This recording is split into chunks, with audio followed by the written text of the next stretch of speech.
The next thing we need to do in the traffic simulation is actually get the cars to move. So this is actually going to be a little bit like the Conway's Life simulation in that we're going to have a button to actually start the simulation running and a stop button as well. I'm going to do this in a series of steps and create methods in the same sort of way as Conway's Life. I'm just not going to have a single step button. It's just going to be continuous. So I should probably put in the J buttons that deal with that. So J button, let's see, start is a new J button. Start. J button, stop.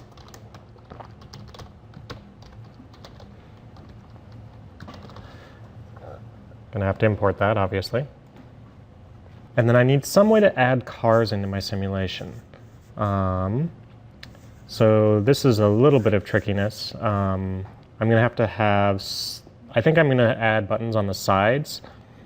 And my plan is that when I run this guy, I'm gonna put buttons on the side that basically add a sports car to one of the lanes that's open.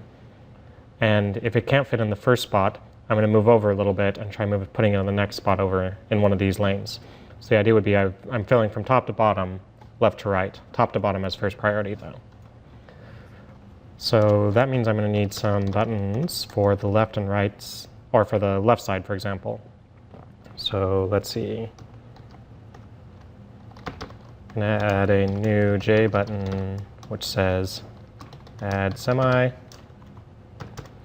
J button, SUV. Boy, all of my buttons have S names. That's kind of funny. Anyway, alliteration encoding. Add SUV, J button, sports. Is a new J button. Add sports. All right. So now I have these and I need to actually put them into my frame. So there's going to be a container for the start and stop buttons. I think I'm going to put these at the bottom. Container. It's like a container. What's that? Added in with the AWT. And I think I'm going to put this on the left side. Yeah. So that'll be west.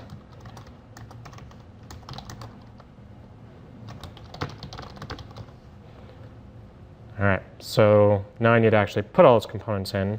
I'll probably need to adjust my frame size based on that.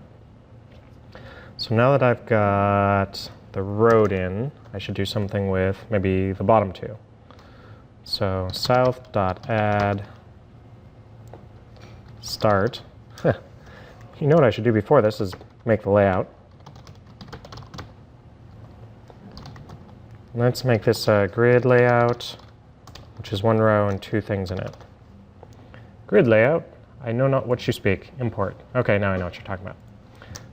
Then I need to add in the stop button.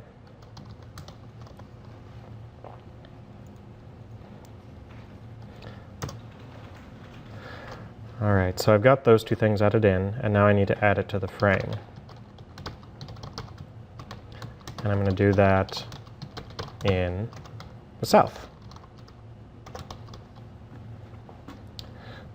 Something else I should probably do is go ahead and put in the listener stuff, because I know I'm going to need that. So before I forget, Traffic is going to implement action listener,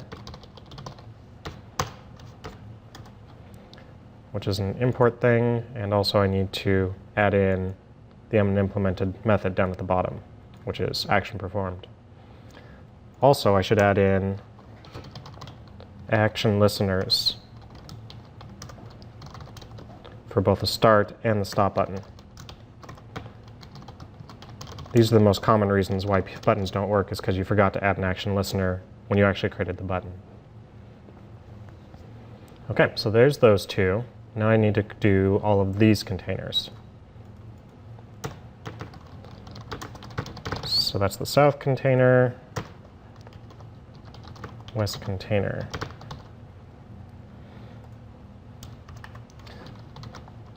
So I'm going to set the layout to be a new grid layout for West.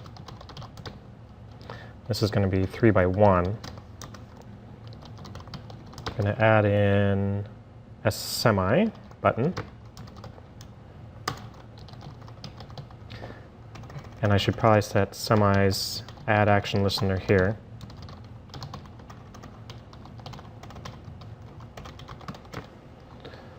All right.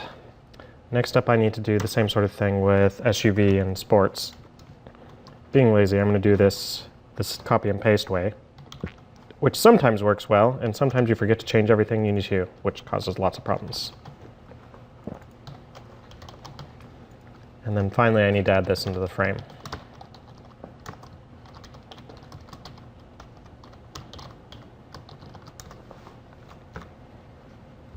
So let's take a look at this and see what kind of things I need to do with the size. So I'm probably going to want to make my thing street wider. And I probably want to make the screen itself a little shorter. So let's do, will 1,000 still fit? Let's try maybe 550. Yeah, it's getting better. All right. Okay, so I've got these buttons, and eventually I need to do something with them here. And arg0 is a terrible name. I'm going to call it event. So what I'm going to want to do for actually moving the vehicles is I'm going to want to actually have it take one step to the right. So the way this traffic simulation is eventually going to work is every step, the semi basically adds its speed to its own x position and just moves over that much. And you do that for every vehicle. So this SUV moves over whatever its speed is every time. If they go off the right end of the screen, they're going to just wrap back around to 0. Or if you want it to look a little smoother, you could even make it somewhere in the negatives so that it shows up a little to the left. Now, eventually we're going to have to do collision detection as well and dealing with which lane they're in. So I'll get to that eventually. So let's start off with taking steps through this whole thing. This is also going to implement Runnable because I'm going to want to be able to push buttons in the middle of the simulation. So I have to implement Runnable and add in public void run down here at the bottom, much like Conway's Life. So once I do this, I'm going to do, while running is true, take a step. And it should be like, what are you even talking about? Because I haven't defined those things. So running is going to be the boolean that keeps track of whether or not we're still running this loop down here. And then step is going to be a method I'm about to go create. And step is going to basically take one step in the simulation. It's going to tell Road to walk through all of its vehicles and update them and then redraw.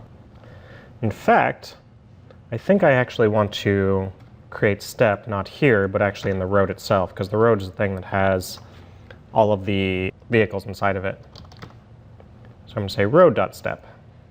And then over here in road, I'm actually going to do that. Public void step. Okay, so what does a step do? Well, what it's going to do is it's going to take the speed and basically add it to the width to start with. So since each of these has a different speed, it'll update that.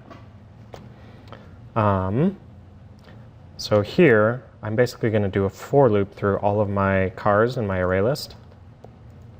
So for, we love for loops. Cars.size. So what I'd like to do is, for each of these things, I'm going to need to update their x position. Now, there's a way to get to the x and y position, but it's not really, it's frowned upon, let's put it that way.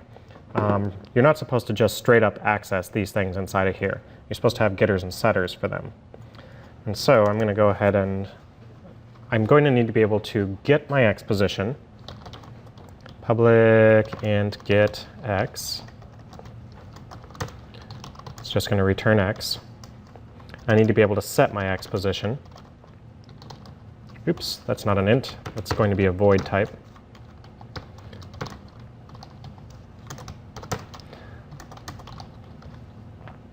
These are called accessors, by the way. These are the getters, and mutators is what these things are. Also known as setters and getters is probably the more common thing you'll hear. Let's see. In order to update my position, I'm also going to need to be able to get my speed.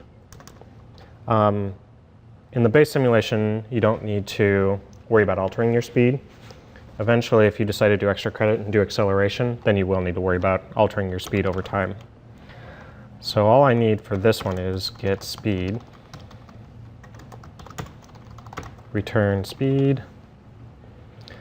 Eventually, I'm going to need to be able to get the width and height as well as my Y position. And I'm also going to need to set my Y position. I'll mess with those later on when I actually need them though.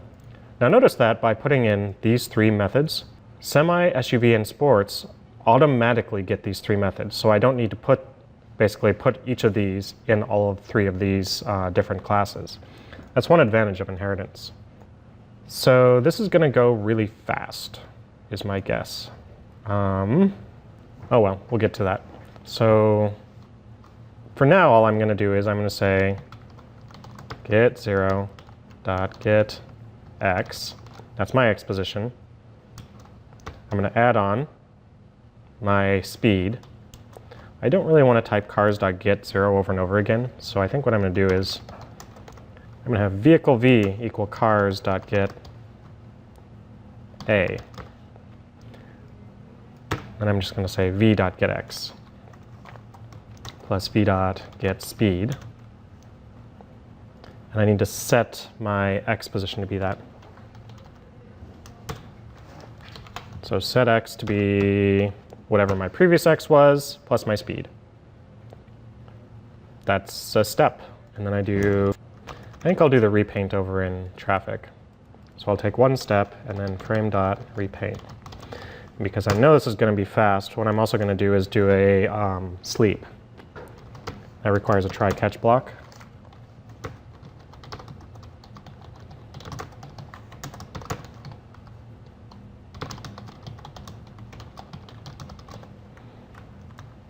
Exception.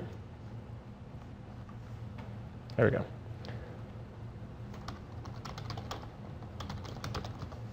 And now sleep for half a second.